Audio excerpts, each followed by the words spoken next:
Muito bem, sou eu, Marcelo Benevides, estou de volta aqui no escritório da Crispin Law, capitaneado aqui o escritório pela superadvogada doutora Hannah Crispin.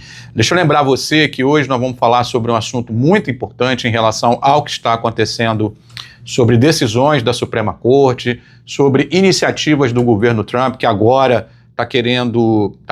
já contratou advogados para substituírem juízes de imigração, todos os efeitos na prática nesse vídeo de hoje, com a superadvogada doutora Hannah Crispin, aqui é um cumprimento. Tudo bem, doutora? Tudo bom. Estamos indo, né, doutora? Estamos indo, né? Muitas notícias. Olha, às vezes a gente faz aqui um briefing aqui para tentar escolher o tema, né? Mas tem tanta coisa para falar que a gente fica até mesmo. O que a gente pode falar nesse momento, diante de tudo que está acontecendo no governo Trump, né? Pois é, e tentando buscar alguma notícia assim boa, que seja otimista, e hoje a coisa está complicada. Pois é, e cada vez mais complicada para o imigrante, né? E tem muito a ver a decisão agora do governo Trump de substituir juízes de imigração por advogados militares. Pergunta a senhora, o que isso significa na prática, doutora? Uai, você imagina, isso significa que vai ser uma confusão na Corte de Imigração, porque antes, a pessoa para poder se tornar um juiz de imigração tinha alguns critérios, né? Ela hoje até tinha que ter sido juiz, não necessariamente com a imigração, mas ou tinha que ser um advogado que tinha experiência de já anos com a área de imigração. Porque imigração, gente, é uma área muito complexa. Você imagina um juiz, então, decidindo ali casos, né? Você pegar advogados que não têm experiência e nenhum conhecimento na área de imigração, como é que eles vão ser juízes? Como é que eles vão interpretar a lei? Eles vão fazer o quê? Um cursinho online de 3 dias para aprender? A coisa é assim... assustadora. É assustadora, porque, obviamente, mesmo que essas pessoas sejam muito bem intencionadas, você não tem como aprender o que é a lei de imigração da noite para o dia e... logicamente que erros vão acontecer aos montes. É realmente muito preocupante. E você vê o seguinte, Marcelo, o presidente Trump demitiu esse ano, me parece que 100 juízes de imigração pelos Estados Unidos afora, os juízes que estavam há menos do que 2 anos, né, que foram nomeados pelo presidente Biden.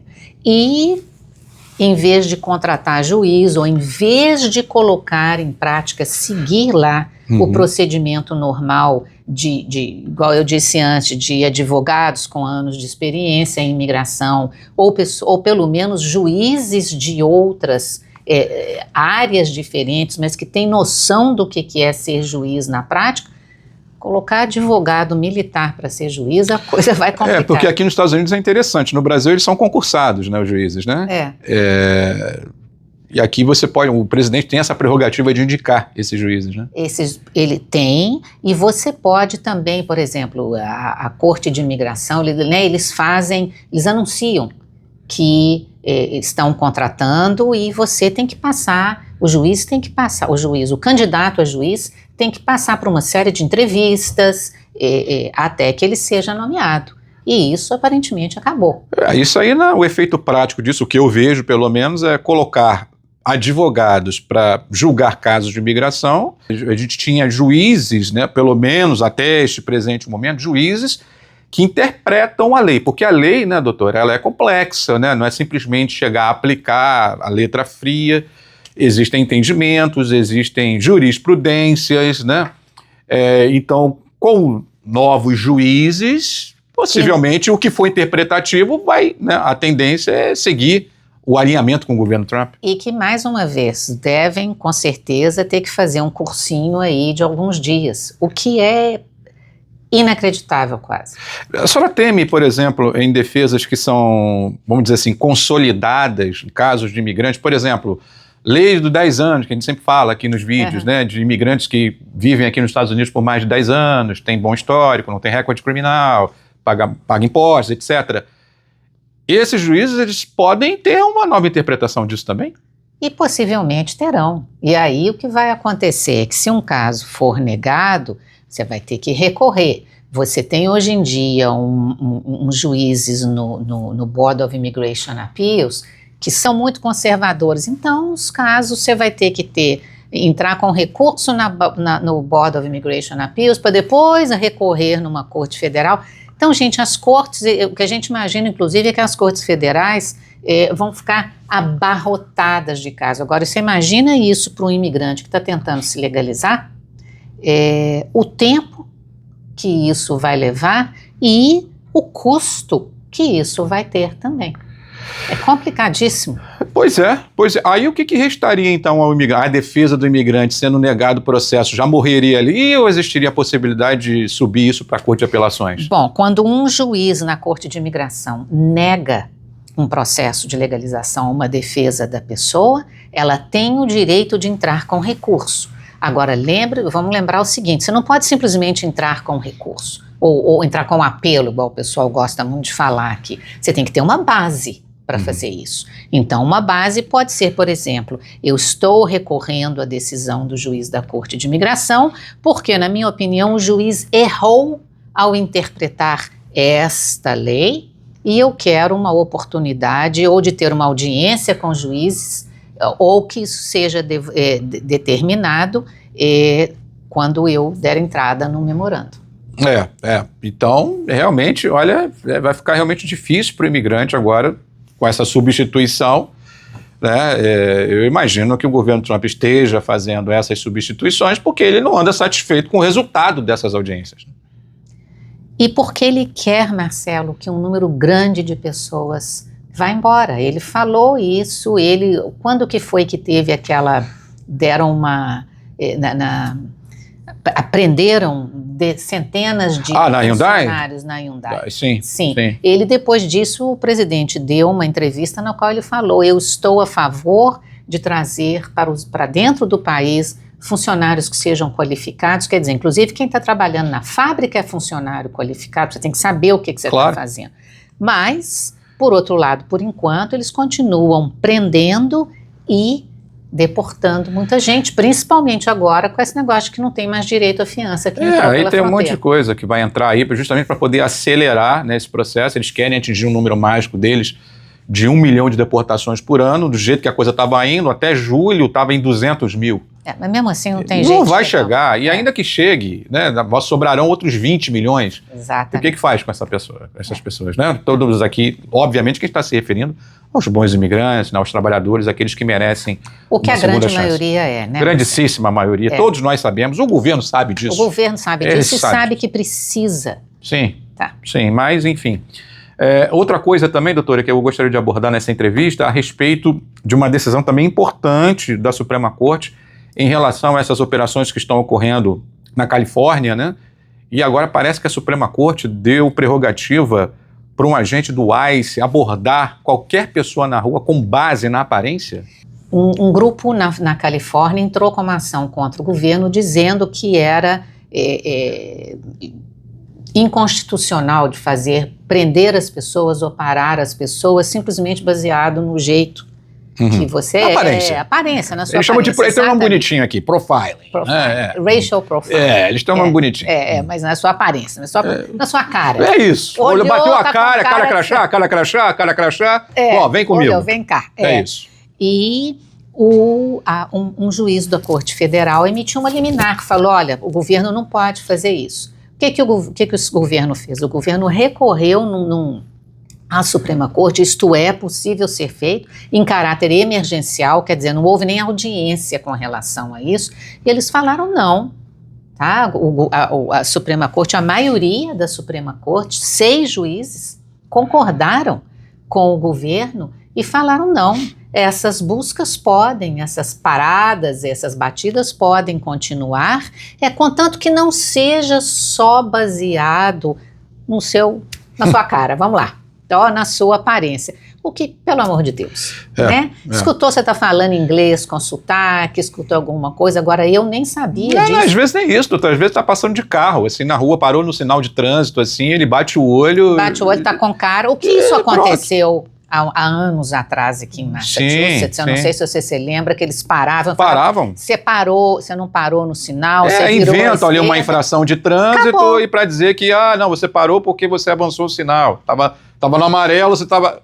Aí você vai debater com a gente? Não, porque nesse meio tempo já pediram seus documentos, já acabou. Te levaram preso e acabou. Então, infelizmente, a Suprema Corte concordou com... Mas isso foi uma decisão local, é isso? Isso foi uma decisão local, mas está se expandindo. Essa é a minha preocupação. Isso já está acontecendo aqui. A Suprema Corte ela deu respaldo para essas operações específicas na Califórnia. Ela falou que exatamente que a ordem do juiz na Califórnia, ela cancelou a liminar, né? O caso continua, né? Essas liminares normalmente, ou essas ordens de restrição, da maneira que você quiser falar, elas são temporárias, quer dizer, o caso não acabou, o caso continua pendendo, o caso do grupo contra o governo, né? Do grupo dizendo que essas paradas e buscas são inconstitucionais. O caso continua pendendo, mas você pede uma liminar para quê? Para que isso não continue enquanto o caso vai prosseguindo na corte, porque isso leva um tempão, isso leva anos. Sim. Então, eles conseguiram a liminar, a Suprema Corte falou, essa liminar nós estamos cancelando. A questão é se haverão outras. Vamos ver como é que o caso... Não, e essas operações, elas estão no país inteiro. Naturalmente que um agente que está aqui em Massachusetts, por exemplo, vendo o que aconteceu na Califórnia, ele vai se sentir aparado para fazer. Vai se sentir muito mais aparado para fazer isso. Ele vai dizer, não, então tá, vocês recorram lá, vai parar na Suprema Corte, a Suprema Corte fala, já abriu jurisprudência. Já, claro, com certeza. A Suprema Corte vai dizer assim, não, isso eu já liberei na Califórnia, então Massachusetts está liberado também. Legalmente falando, não estou dizendo aqui é o que está acontecendo na prática, legalmente falando, o imigrante até então, só poderia ser abordado mediante mandado, como é que era isso? Ou mandado ou o que eles chamam de uma suspeita razoável de que a pessoa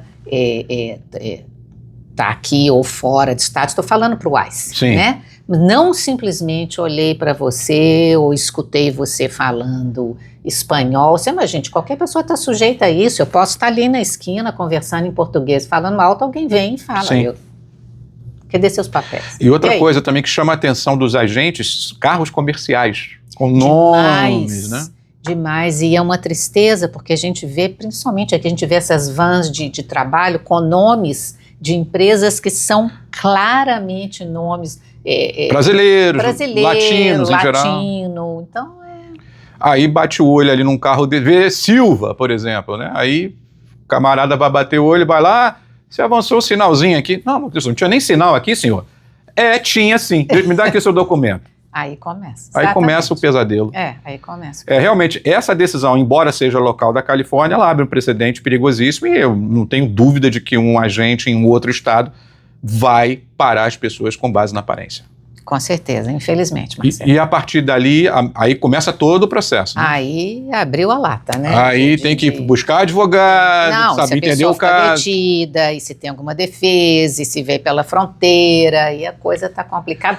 Mas, gente, nós não podemos deixar de lutar, de fazer a nossa voz ser escutada e de buscar as defesas, com certeza. É isso, eu acho que é o lema aqui desse canal, inclusive, é não desistir nunca. A gente não sempre fala, sou brasileiro, não desisto nunca.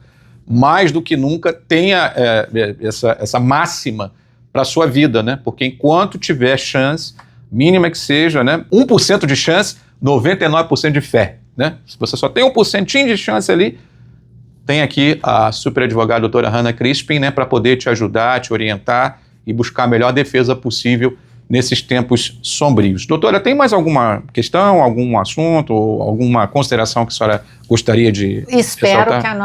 que o nosso próximo bate-papo seja para falar só de coisas boas. Não, a gente precisa marcar um dia para falar de casos aqui de sucesso, de pessoas que conseguiram reverter. Acho que é uma boa pauta mesmo, doutora. Olha, casos nós vamos ter muitos, graças a Deus. Não é? Casos de pessoas que estavam assim, já naquele de 1%, que conseguiu reverter, né? A gente precisa trazer esses exemplos também, né? Tá, e você sabe como é que eu sou, né, Marcelo? Eu deixo essas coisas sem falar, porque eu sempre acho que eu não quero colocar ninguém a risco de ter algum tipo de problema, de aparecer com ninguém, mas o que realmente deixa a gente muito feliz, são os casos bem-sucedidos. Mas a gente pode preservar a identidade e contar a história, né, de como essa reversão foi obtida, né?